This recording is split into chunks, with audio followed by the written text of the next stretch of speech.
So here's our last set of examples from section 4.3. We've looked at taking an entire radical and writing it as a mixed radical. Quick example, the cube root of, let's say 16. Well, 16 breaks down into the cube root of 2 times 2 times 2 times 2. Because we have cube root, we're looking for groups of 3. Well, here's our group of 3. That comes out of our radical.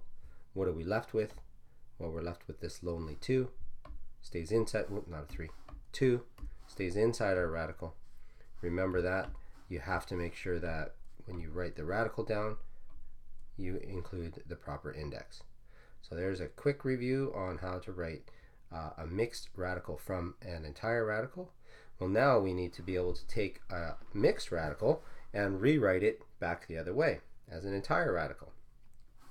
So looking at the example I just did, this 2 outside the radical, the whole number part of our mixed radical, came from this group of 2's inside with our prime factorization. So that's kind of the idea we have to remember as we're working our mixed radicals backwards. Let's look at our first example. The fourth root of, sorry, not the fourth root, 4 times the square root, in this case, there's no number there, so it's the square root of 3. Well, think to yourself, where did this 4 come from? This 4 came from the square root of 4 times 4.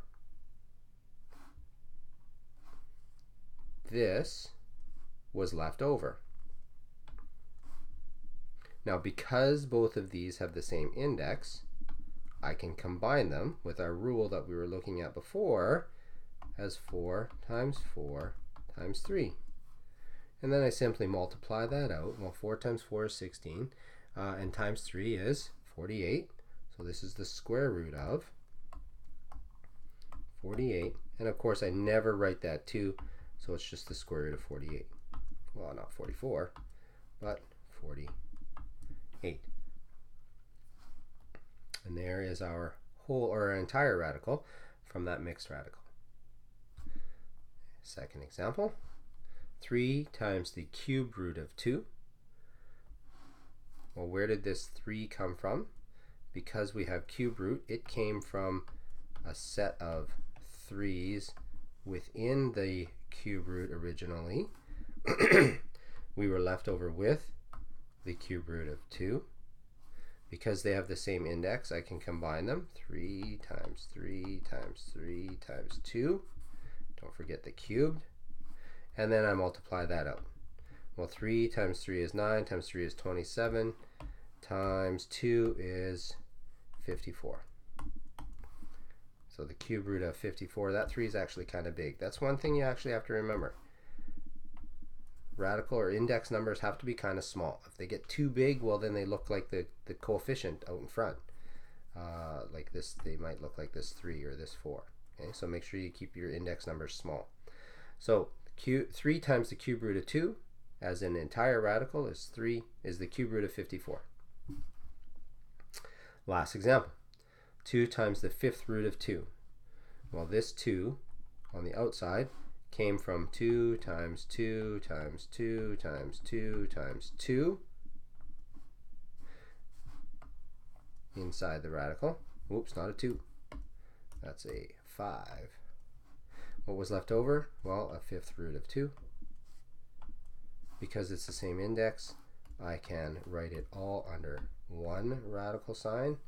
2 times 2 times 2 times 2 times 2, and then our 2. 6 2's. Work that out. 2 times 2 times 2 times 2 times 2 times 2. I actually don't know how many times I said that. But 2 times 2 is 4, times 2 is 8, times 2 is 16, times 2 is 32, times 2 is 64. So the fifth root of 64. So, it's not on your page, but I'm going to throw a little curveball at you guys. I would like you to take the following mixed radical and find the entire radical for it. So let's say it is the it is 3 times the 4th root of, let's say 6. Take this entire or mixed radical and find the entire radical.